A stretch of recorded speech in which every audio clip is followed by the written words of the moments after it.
Ki Nong Mare ka West Giant Hills District kalayok banra e kanam ladu haka athletics haka lempung yelek kai jong ka 5 Meghalaya Games ka Bahatura West Garo Hills District kala poino sya ka bokot haka khat pratrik kala lingkon. Haki ni kilai sengi jong ka jinga kun us khemlang suba ka ribhoy bat ka glorify kurba ka East Khasi Hills kilayok bakin ra e kanam kum urang ni ka the yelek kai bakin sai ne best athlete.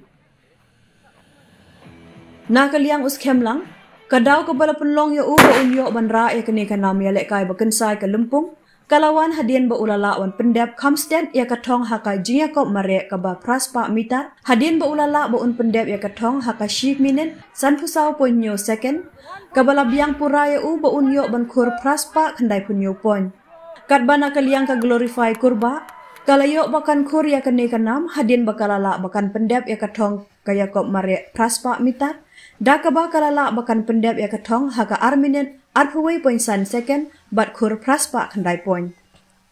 Habakhen kelumpat ya ka rukom ya lekai habaro ki laisngi jong kani ka jia lekai ka kenhun jong ka West Giant Hills District ka balayo bakan kur khat nyotli kitakma bakan thup pratli kitakma ksiar sau kitakma rupa bat san kitakma rnong.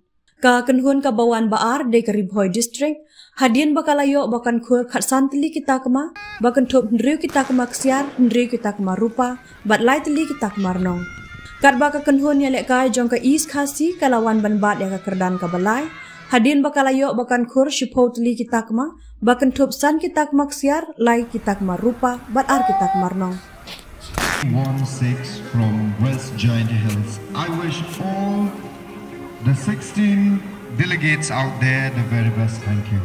Ready? On your mark.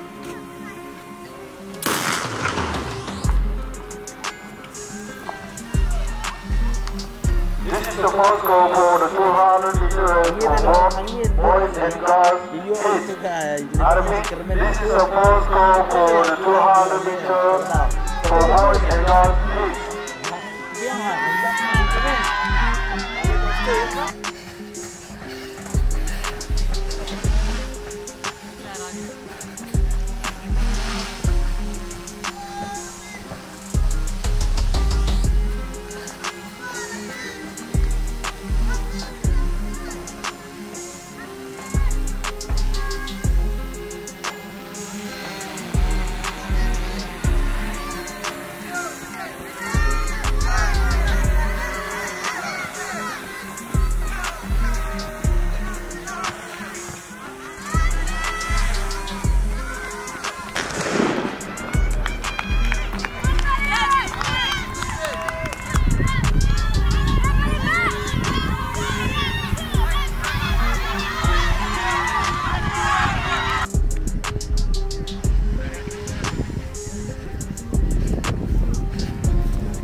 May I have your attention, please?